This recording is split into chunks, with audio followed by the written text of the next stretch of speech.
Yeah, yeah. Yeah, yeah. Yeah.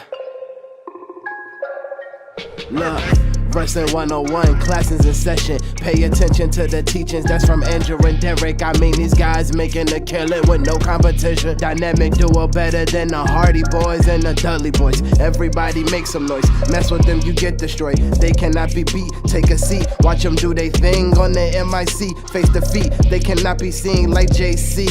Oh my goodness, it's a killing spree. Oh, this is the Panda Man from Panda Land, Falaba. You're listening to Andrew, Pat, and Rocky. Wrestling IQ 101. Oh. Hey everyone, this is Andrew from Wrestling IQ 101.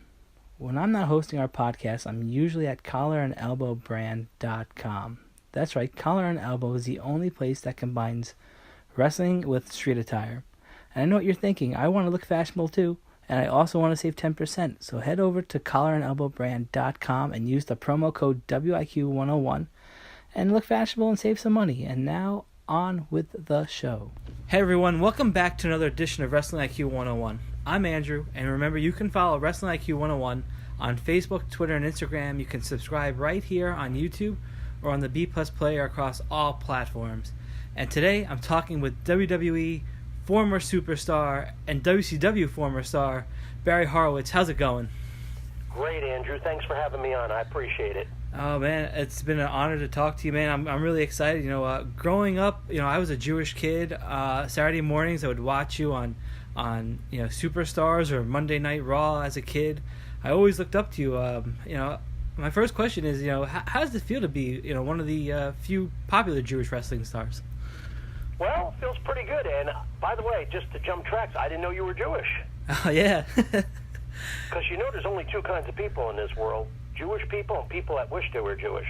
Yeah, but I guess so. No, it felt good. It was just something different. And I'm sure there's other Jewish wrestlers, but they've changed their name and whatnot. And heck, the only Jewish wrestlers I know off the top of my head are myself, Dean Malenko, and Goldberg. Sure. That's all I know, but I'm sure there's more.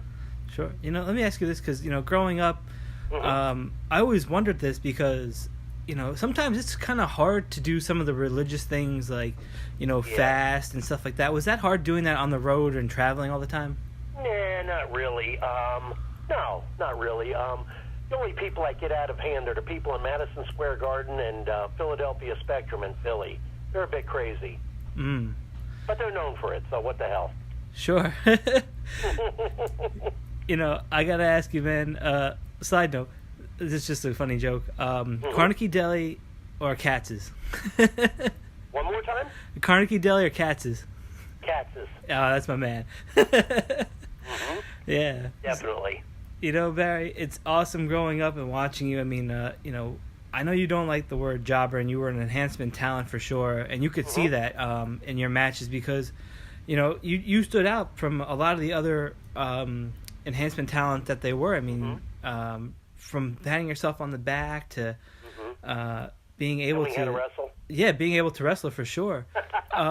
Is that one of the things that helped carry you through to become, because you were a part of the roster. I mean, you weren't just some guy that was, coming in every once in a while. Right. Yeah, the word jobber is slang. It's old school. I don't like the name, but it really, there's nobody that's a jobber, really. But if you want to put that on somebody, it's a guy, and I'm not putting down nobody by no means, a guy that comes in back in the day. They don't do it anymore. He comes in every now and then. He gets beat up. He doesn't look the part. He doesn't dress the part, and that's why they call it a jobber. Really, I'm enhancement talent. Think about it. Not everybody could be a winner.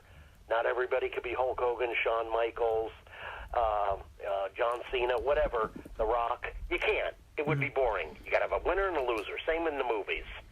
But at least when the people, if I lost, they still go, well, he's on TV, he's got a gimmick, he's got the pat on the back, he's a wrestler. wrestler. He can wrestle. He can amateur wrestle. He can professional wrestle. He works out. He looks everything above. So there's a difference.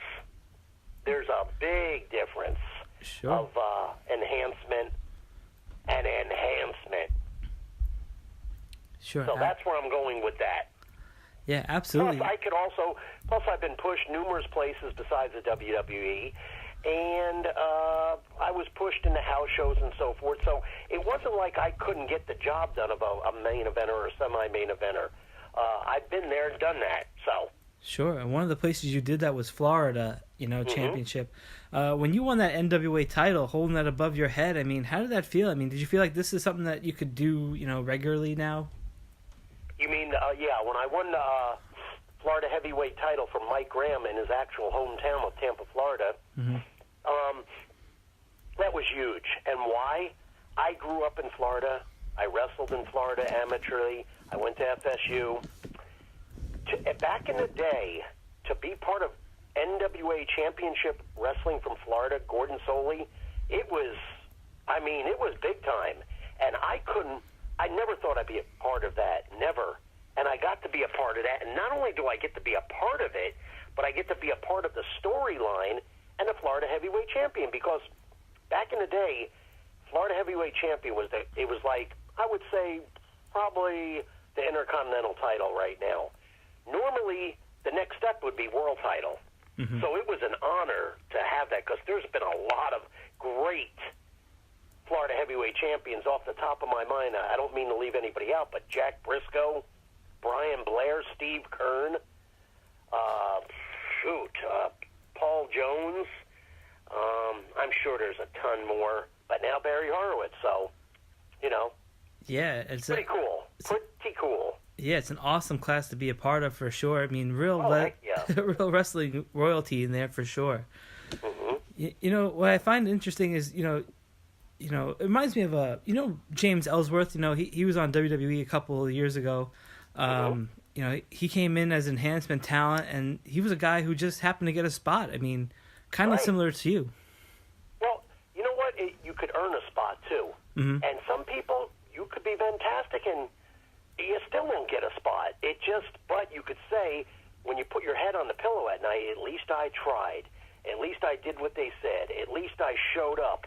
At least I showed up on time. I didn't fail any drug tests. I wasn't drunk. I trained. I did this, did that. And if you do all that and they still don't accept you, somebody else will. And if they still won't, hey, it's like a lot of other things. NFL, country music, UFC. I mean, most of the times there is an issue if you weren't, accepted. Sure. Another thing I wanted to ask you, because, maybe some fans don't know this, but sometimes you would get in the ring with somebody who was, called green or something like that, an inexperienced wrestler. Were you ever worried about the injuries, what they would do? Because sometimes these guys were just getting pushed on the way they look, not so much their talent. I don't know, Andrew. Yes, sometimes, but I was careful. I mean, I'm careful. I know what to do. That's why I'm a veteran. That's why I'm the ringleader. That's why I'm the heel. That's why I'm leading. So, that's my job, too. And sometimes that doesn't even work, Andrew. You do get hurt, and it's happened. Wow. I mean, what was the biggest injury you sustained in the match? I would say the biggest is my neck injury. C5 had to be removed. I was out 11 months. Wow. And I've had various just injuries, just light stuff. But that was the big one.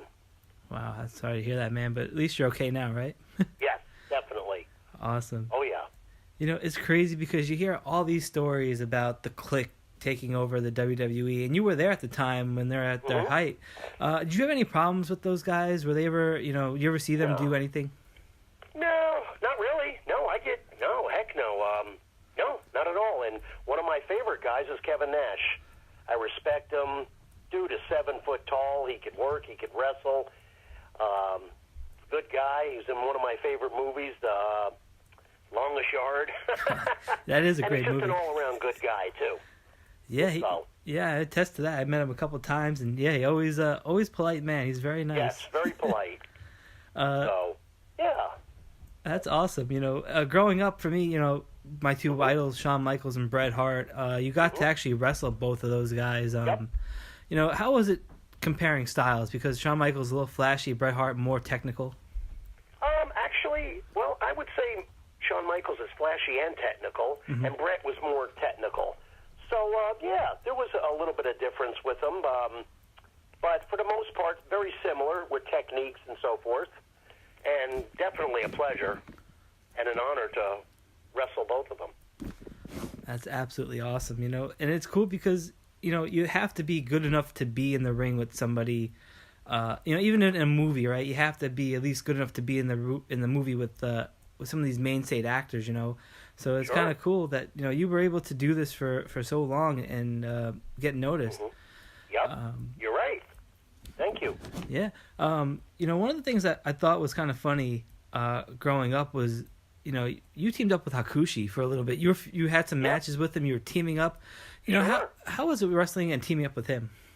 It was awesome. It was a little the language barrier was just a tad off, but he got accustomed to American in America, and did well. And we also did a commercial together for Karate Fighters, a game similar to Rock'em Sock'em Robots. Yeah, I remember that. I think you could YouTube it and you'll see the commercial. Yeah, I actually had those things growing up because it's on the commercial. Yeah, they were pretty cool. Yeah, it was cool because he was so evil for a long time, and then here you come, this bright, enchanting character, and bring out the nice side of him. Yeah, he was a good wrestler. He's from Japan. I heard he was still in Japan. I heard he still wrestles. Yeah, it's amazing. He was out here a couple months ago for a wrestling show out here in Jersey. It was really GCW was pretty cool. I would have loved to see him. I haven't seen him in 25 years. Wow. Yeah. Speaking of New Jersey, I'm going to be in Monroe, New Jersey, June 1st. That's right, at the Legends of the Ring convention in Monroe, New Jersey. Oh, it's going to be a big one. Starts, I think, at 10 o'clock till 2. It's going to be phenomenal. Yeah, and if you have a chance, go out and check out Barry Horowitz. I mean, he brings his boots. And I think just, whatchamacallit, just got added to the show is Reno Riggins from the WWE. Yeah, so, you definitely don't want to miss out that. I mean, it's going to be a fantastic convention. You just did a convention, too, in Freehold, New Jersey at the 80s convention. That was awesome. Yeah. That was really good. That was fun. Fans are very appreciative in the Northeast. They're appreciative everywhere. I mean, probably the utmost is in Japan, and the Northeast is big. The South is good, but for most part, lately, fans are more appreciative. They're getting to understand the wrestling business a little bit, and they understand that it's just not a carnival. It's work. It's hard, athleticism. Yeah, and it has to make you feel good because, you come out as the special attraction to these events. People sometimes, they might not know the people on the wrestling show, but they'll know you, and they want to come see you. So that must make you feel kind of good that, your name carries some weight still in the wrestling world. Yeah, it does. Sometimes I go, wow, I mean, I'm glad I did my dream and did it right. Yeah, that's pretty cool, man. It's kind of awesome that you got to live out your dream. Let me ask you this, because this was kind of hard. This was a weird period for WWE. You bounced from WWE back to WCW. I mean, what were some of the differences that you saw being, in the mid-'90s in WWF and then going back to WCW in the late? Well, you were working more, you were working harder. And then when I went to WCW, I actually wrestled less, but still I was on Nitros and Thunders, and then Saturday Night's Main Event, and then some house shows. But WWF, I did more TVs and more house shows. But they were set up a little bit different. They were more of a TV company. That Nitro was huge, that and the Thunder. Especially the Nitro, though. Yeah, I could imagine. I mean, that must have been a cool period, knowing that you were on both the flagship shows for two different companies. Yeah, and then I was on the other TV. I was on Global, the Global Wrestling Federation in Dallas, Texas. Sure. I was on their TV, too, at the same time. Yes, you were all over the place. I mean, you could do it back then. Now you can't. You gotta. In fact, after a while, they saw that, and I signed a permanent contract. They just wanted me with WWF. Wow, that's a dream come true for some people, right there. And that's some people may say that might be the even though WCW was doing really well, that was still the big leagues back then for sure. Yes, definitely the WWF. WWF, WWE, that's the mainstay. Yeah. You know, how was working with Sonny and Chris Candido? Excellent. No complaints whatsoever, especially Chris. He's great. He's a fantastic wrestler. God rest his soul. Good athlete. It's a shame, you know, too soon. Too soon. Sure. You know, I loved wrestling, Skip. Yeah, I mean, you know, that kind of kick-started everything for you, where you got a persona. You know, you were just, because you had some earlier stints in the WWE at the time, but this is the one that landed you that dream job, right? That's the one that landed me a featured match on Summerslam '95. It also, I was captain of my team of Summerslam. I was in the Royal Rumble. I was all the pay-per-views in your house. What else is there? I forgot. King of the Ring. All of those. Yeah. I mean, I've been to all of them. It was phenomenal. Yeah, it was awesome. And you know what's great? People can go back now and relive that stuff on the network, and they can see your matches. It's crazy, right? Oh, yeah. Yep, I'm there. Live and in color. That's true. You know, growing up, I mean, I was a little kid. I was enamored with all the superstars and all the color lights and stuff like that. But you always intrigued me when you would come out with the vest or the jacket. Yep. Who came up with that idea? Me. You designed them too? Yes, it's all me. Wow. That's pretty impressive, man, because I like the big hand on the back and stuff like that. That was me, yep. Wow. Freelanced all of that stuff, yeah. Now, I will tell you this, though. I'll give you a little secret. The Jewish star in the trunks was Chief Jay Strongbow's idea. Oh, really? Mm-hmm. That's a hidden secret. Actually, there was 2 stars. There was one on each side, and Chief said, you know, you don't need to advertise it like that. This is your religion. You're Jewish. It's not like advertising the mall or, you know, STP gas treatment or, you know what I mean, like UFC puts it all over. You don't want to, you're not making a mockery of it. You just need one symbol, one star on the left side, and that's what they did. So that was his idea. Yeah, it's pretty impressive, man. And yeah. You know, and it's cool that you got some good advice from a veteran. Oh, definitely. Chief was awesome. What other veteran did you get advice from by? Oh, my God, I'm glad you asked me. Wow, I'm going to try not to leave anybody out, Andrew, okay? Sure. But, my God, let's see. Roddy Piper, Don Morocco, Jack Briscoe, Mike Graham, Ricky Steamboat, Jay Youngblood, Mr. Fuji, Mr. Saito, Bob Backlund, let me think, Jake the Snake Roberts. Oh, wow. Let me think here. Bret Hart, Stu Hart, Owen Hart. Let me think who else. I'm trying not to leave anybody out. God, Brian Blair, Steve Kern. Wow. Shoot. I know I'm leaving people out, and it's not on purpose. If anybody's listening, I'm just trying to remember everybody. I think that's the Bob Orton Jr. Wow. Oh, yeah. Mm-hmm. That's a Hall of Fame class in itself. What's that? That's a huge Hall of Fame class in itself. I mean, Heck yeah, it is. that is awesome. Heck yeah. Scott McGee, Gordon Nelson, Les Thornton, Oh, wow. Tony Gurria, Rick Martel. Wow. Oh, Boogie Woogie Man, Jimmy Valiant, Rufus R. Jones, Johnny Weaver, Ric Flair. Wow, Ric Flair. Harley Race. Ooh. Wow. You get some legend That's pretty good territory. for a starter, Andrew? Yeah, that's fantastic. You know, Yep. Mike Rotunda. Wow, that is a One-man gang. Woo. Oh, and of course, one of my favorites, Ronnie Hands of Stone Garvin. Wow. I mean, Yeah, Barry Windham. That is so impressive that all these people. Paul Jones. Oh, wow. That is incredible, man. That is absolutely crazy that all these guys have been able to give you some guidance and Oh, yeah. Yeah, Greg the Hammer Valentine. Yep. Wow, yeah, and it's so weird. Sergeant Slaughter, Don Kernodle. Oh my God. And some of these guys are the people that you looked across the ring at too. I mean, Exactly. You're right. It's crazy, man. Johnny Rods, Jose Estrada. Wow.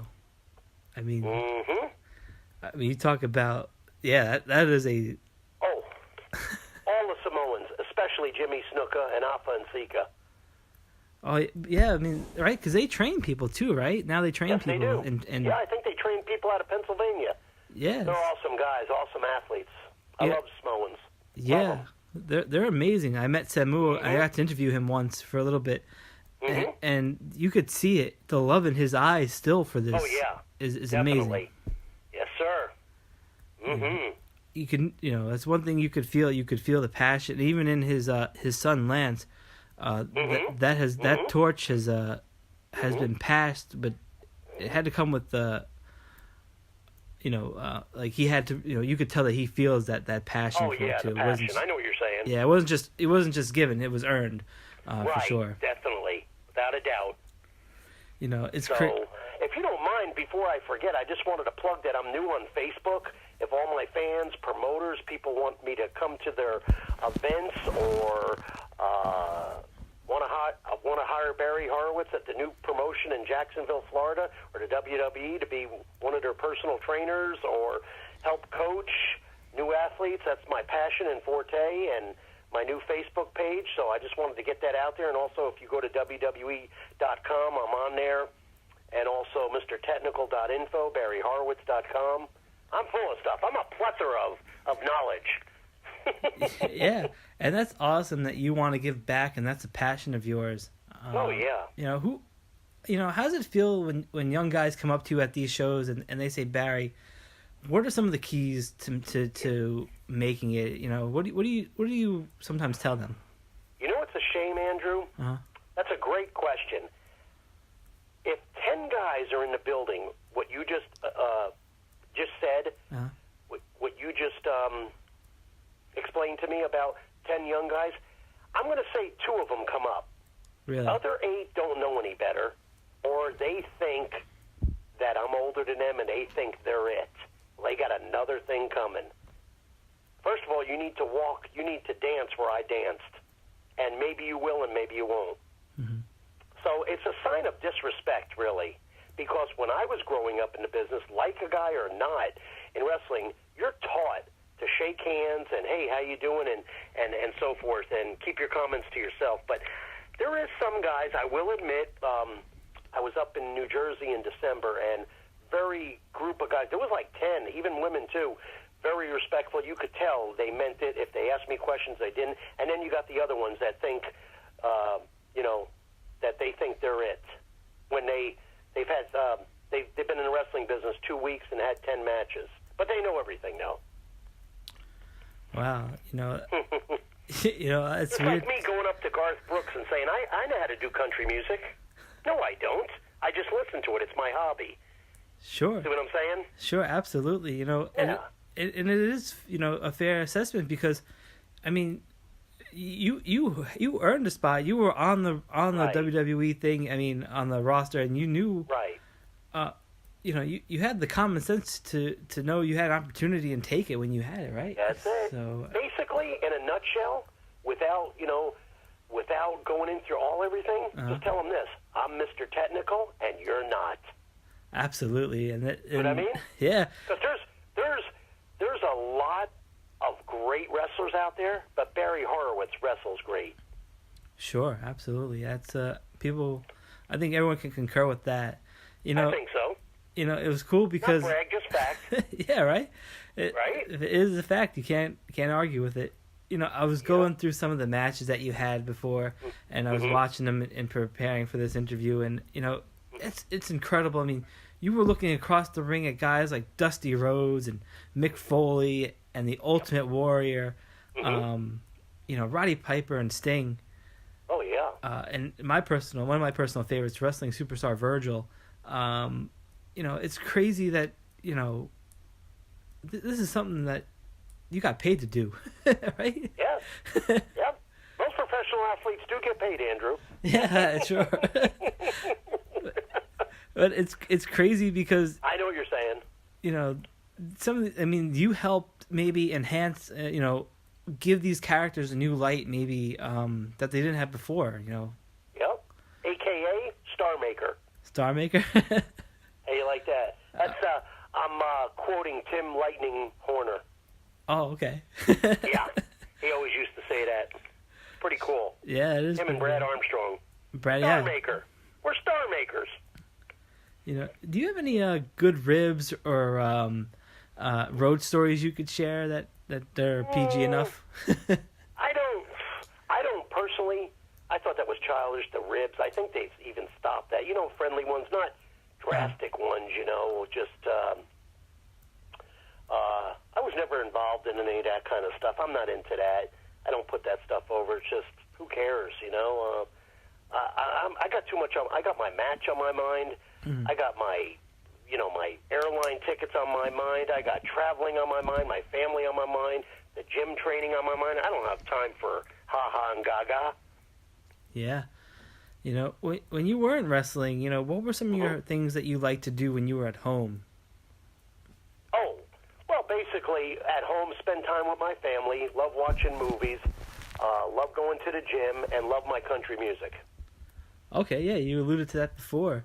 Yeah, by the way, if you look it up on YouTube, 1995, the song of the year was Pickup Man by Joe Diffie on CMT.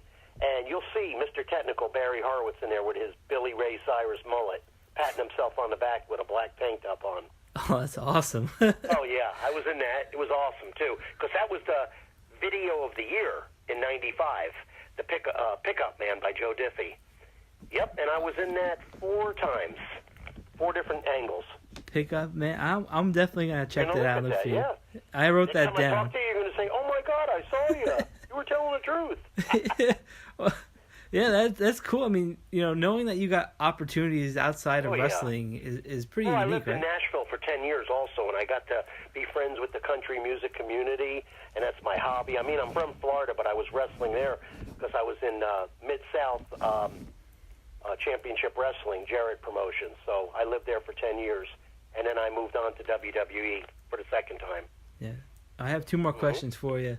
Sure. One, how did you get the pat on your back started? Okay.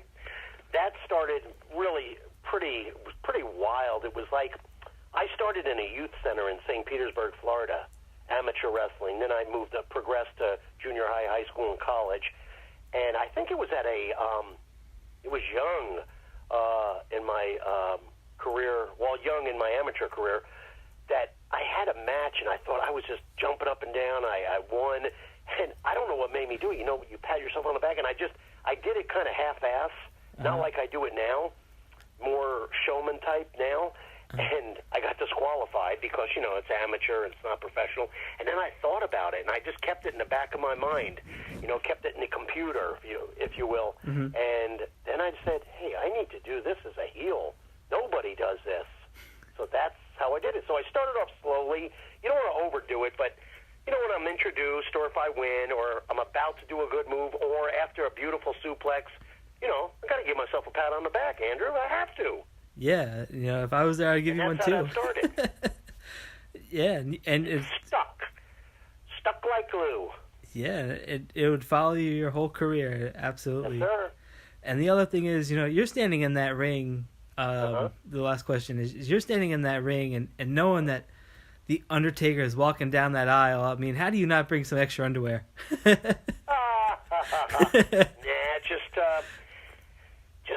Just being professional. Wow. Yeah, just a way of life. It's another match. It's another match to prepare for. Preparation. It's all about preparation. Sure. When I was a kid, he came down. I was ducking under the couch. I was worried, man. I was worried for anybody. I've actually had some good matches with the Undertaker. I bet. I mean, I was watching some before, and they were awesome. Yeah, thank you. I appreciate it. So, Barry, you're going to be at Legends of the Ring in Monroe, New Jersey, right? That's it. We're invading Monroe, New Jersey. Definitely. It's going to be a blast. Sure. And people can get their tickets at the door. They can check out Legends of the Ring for sure and get some advanced tickets and pricing. And you'll be one of the guests on hand. Mm-hmm. You going to be there, Andrew? I will definitely be at... I want you there, because if you're not there, I'm going to come to your house, drop toe hold you, and put a sleeper hold on you. Then I'm going to Northern Light suplex you through the front window. Oh, no, I have a heart condition, so I'll definitely be there for sure. Oh, then I'll give you a heart punch. Oh, no, I'm good. The Stan Stasiak heart punch. No, I had too much. I'll be there for sure. And okay. Also, Barry, people can get you on Facebook, right? Yes, sir. Facebook all over the place, night and day. Absolutely, and they can inquire for bookings, training positions, seminars, right? So everything. Got it. And other podcasts.